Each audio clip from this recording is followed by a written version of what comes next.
we've got a problem. We're leaking water. And this time, it's from the engine. Gotta be honest, I started digging into this before I started recording.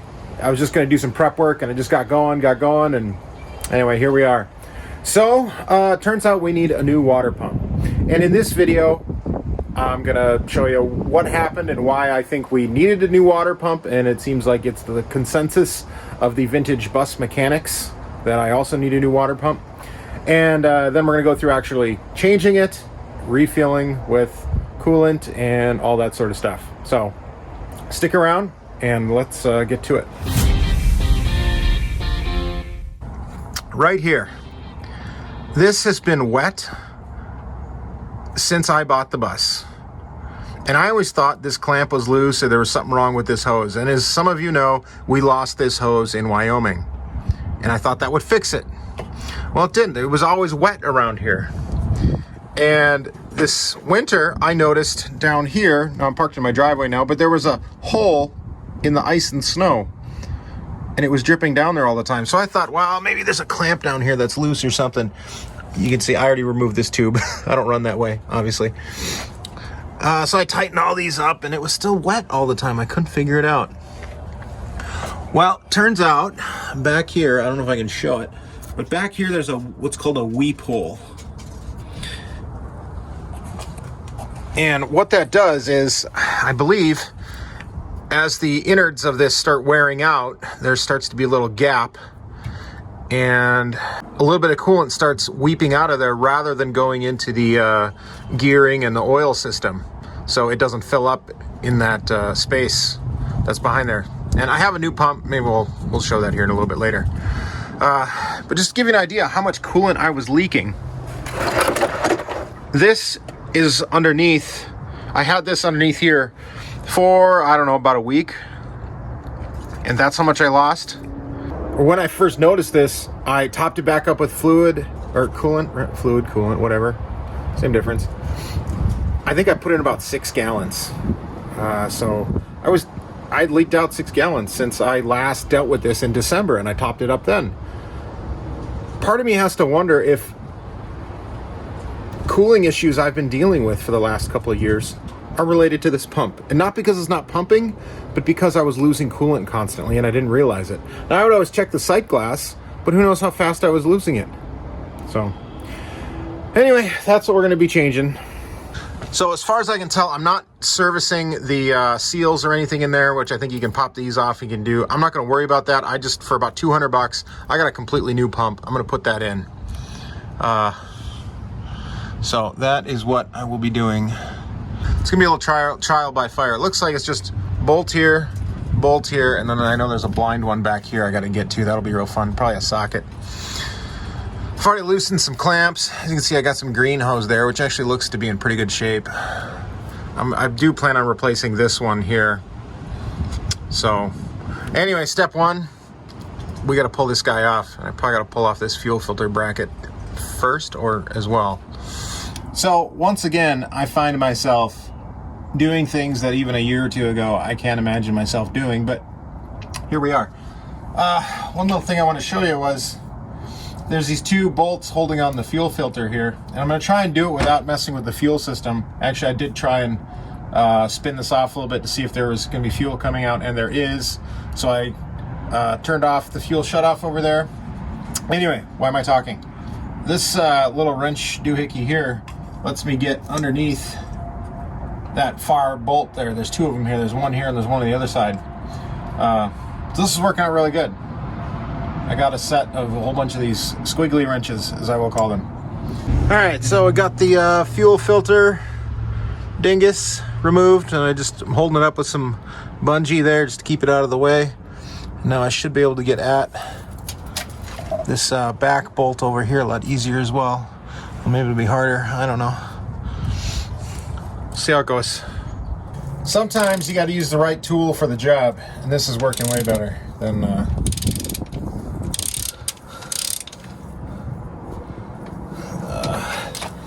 some of the stuff I was using for a while there. If I didn't mention already, I did drain out what I believe to be is enough coolant.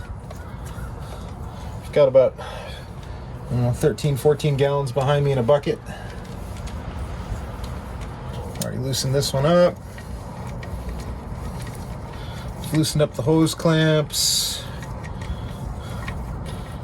It's kind of exciting. Who knows what we're going to find behind there. Hopefully nothing too bad. Oh. Let's see, does this let us do this? It does let us do that. But that's so loose, we don't need to do that. I don't know. Is it good or bad when you can loosen things by hand? Good because it was oiled and it didn't corrode. Now I did have to break it free and that was not easy. Alright, so hey, that moves, that's good. So it's just being held on by the hoses.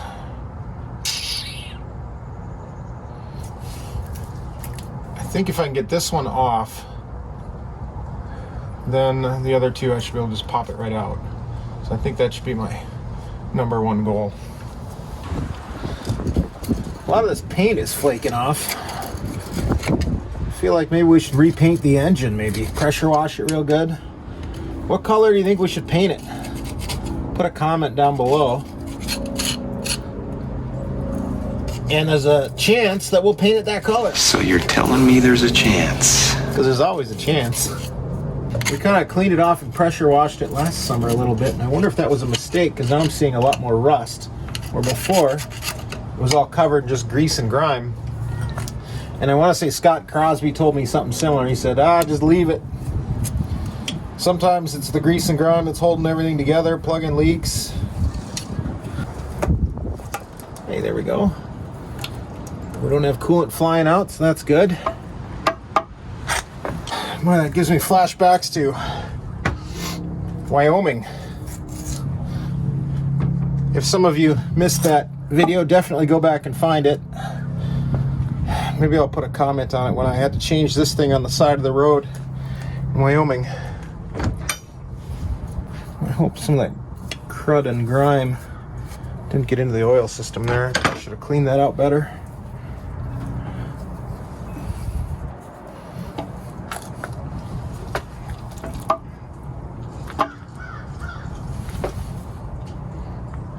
I'm gonna look at my new one. Okay, so I'm looking at a big gear in there that's holding it in. It looks like my new one has that same gear. So, that's not something I need to take out or anything. It's gotta go down. I'm trying to push it down because it's getting caught on something. Or is it getting caught on the bottom? Nice thing is I moved the bus onto my driveway here to work on it, and so everything's nice and warm. It's getting pretty nice here in Minnesota, but it's not, balmy quite yet. Oh, there's another one. Boy, how many hoses or clamps are on this thing?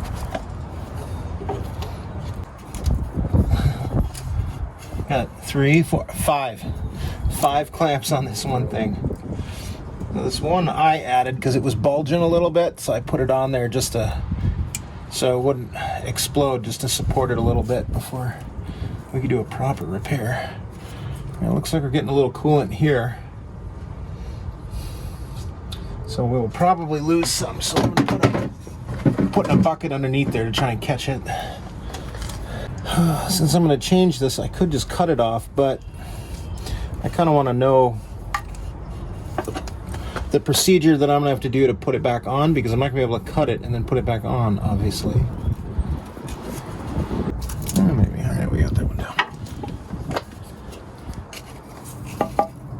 Oh. All right, let's check that.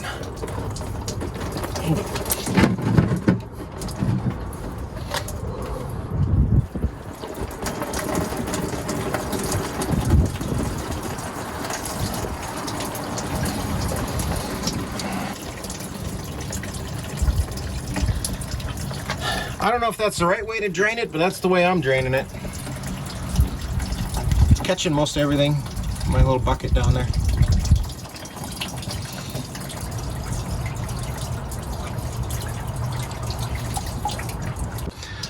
All right, I almost got it out here.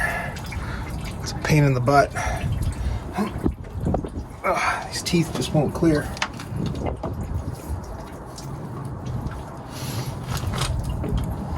There we go.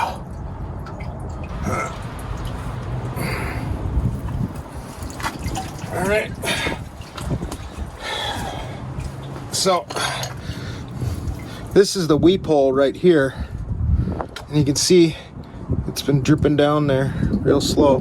It's actually kind of clean in there a little bit if you see it. Let's see if we can see. There's a little bit of clean and green spots there.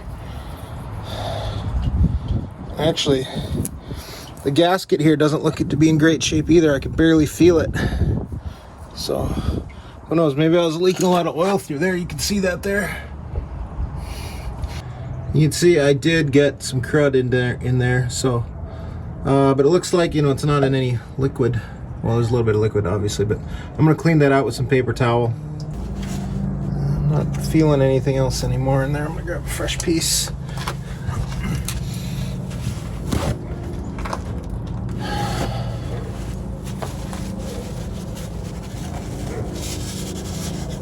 Let's take a look inside there.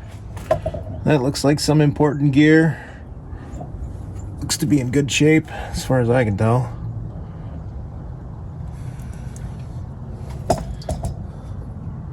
That looks all right in there. It might be hard to see here, but there are some marks here from whoever last installed or took out a pump where they were having problems hitting that too. So I feel better about that. Now riddle me this, all you experts out there. The coolant there looks like that. The coolant coming out of the weep hole looks like that. And the coolant that I drained out of the drain hole looks like that. I just got 3 different colors of coolant. I'm guessing the lower it goes, the more sediment is in it. And maybe it leaked out of there into that little tub I had slowly over time, and so it was basically filtering itself out as it settles. So I might let that sit for a little bit, or I'll just put in brand new coolant. I don't know. I mean, I just put in 10 gallons of pure coolant in January. So check this out. Anytime I can use a siphon, I will. So I'm just, you can see it there, kind of siphoning out the fluid that's here. It might take a while, but I figured I'd make less of a mess that way because I gotta pull that piece off. Well, I suppose it's time to prep the new one here. So I'll go grab the gaskets and the other things that need to go on for that. All right, so we are back. We got some hose. And this is what my local O'Reilly had, and it looks like it's actually, from the threading and all that stuff, it looks like it's better than what was in there before, so that's good. And what I actually found is I can get it on here a little bit easier if I put it on sideways like this, and then I can spin it to the right orientation. And I don't have these tightened up yet. I figured I'd do that once it's on. And then the gasket installed there, and I can definitely tell there's more of a lip here, so we're in good shape there. Just got to get it all on there and buttoned up. So I'm just kind of hinging it on that other piece there.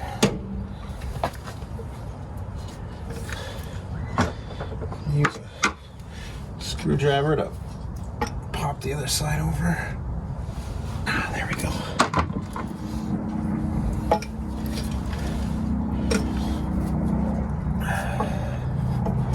And I just gotta, and I did grease this bottom one a little bit.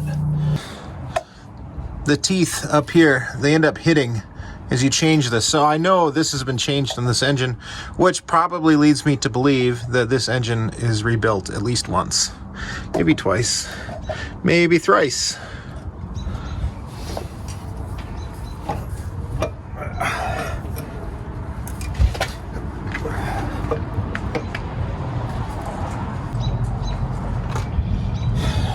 This is going to be a bear, I can tell.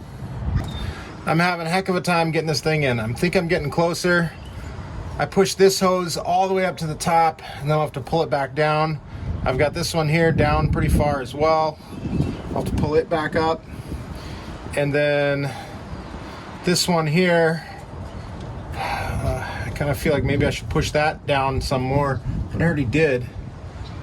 I wonder if maybe I can just push it through and then bend it back.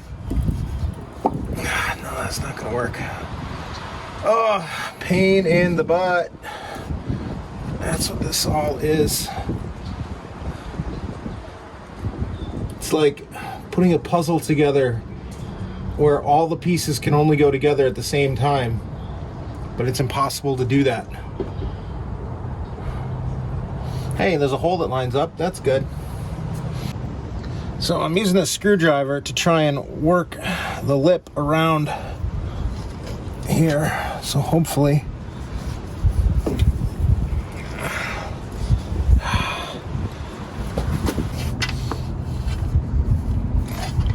there we go. Oh.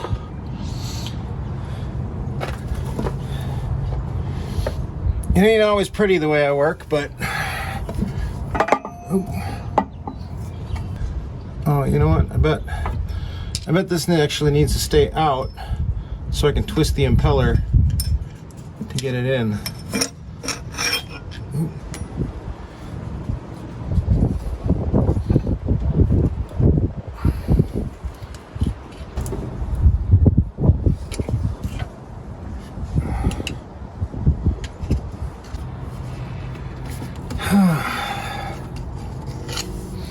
I always feel like I'm doing things the hard way.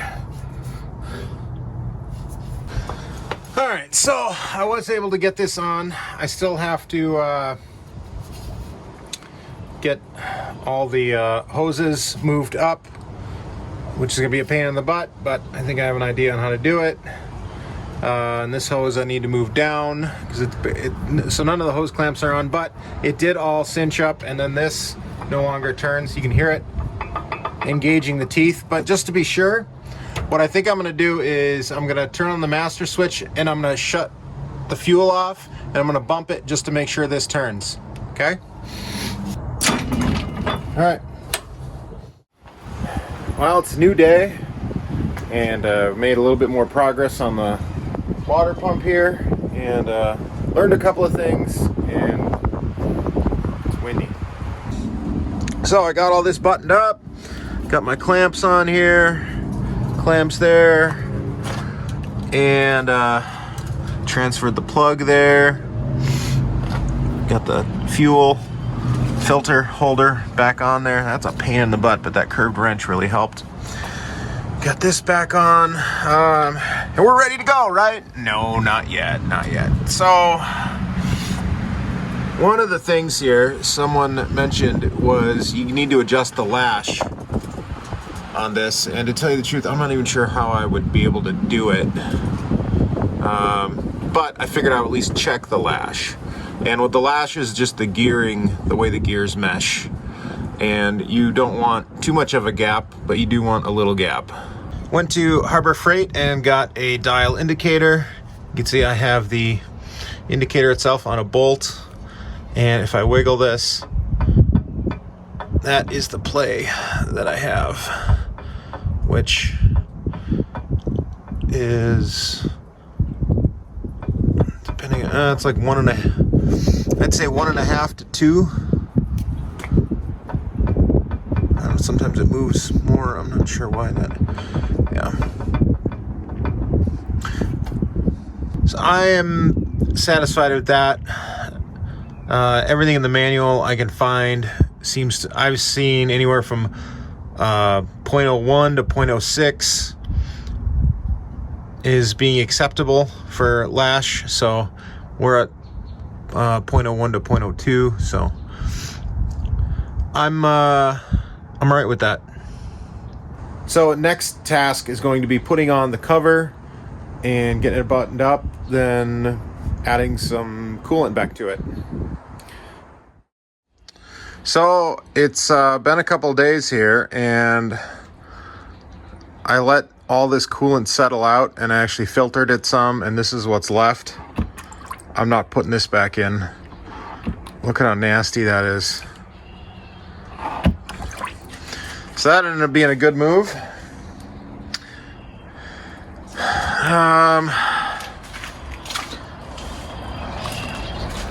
I've got all the coolant in that I feel like I can get in right now. Now I think I got to turn it on.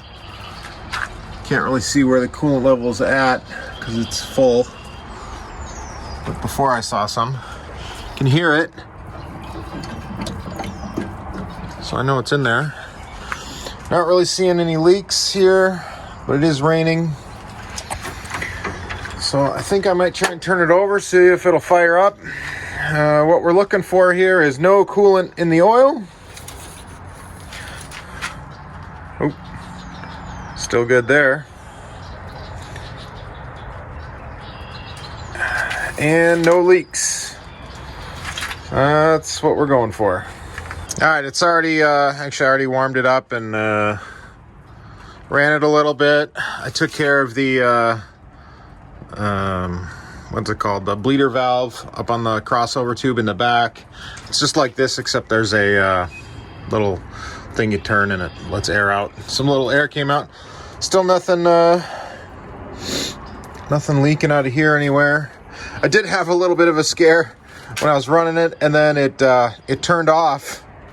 And I was like, oh boy, what's going on? Well, I got a fuel shutoff there that I turned that off when I was messing with this, because if a fuel line came off or broke or who knows what, I didn't want fuel to be going everywhere. So, but yeah, let's fire it up here for you. Give her a listen.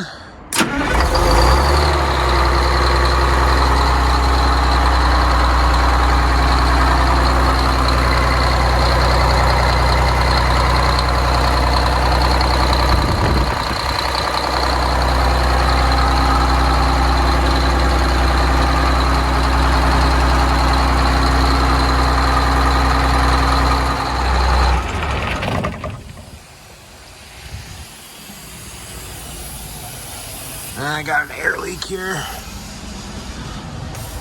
Yeah, I gotta rebuild that or something. Not a huge deal.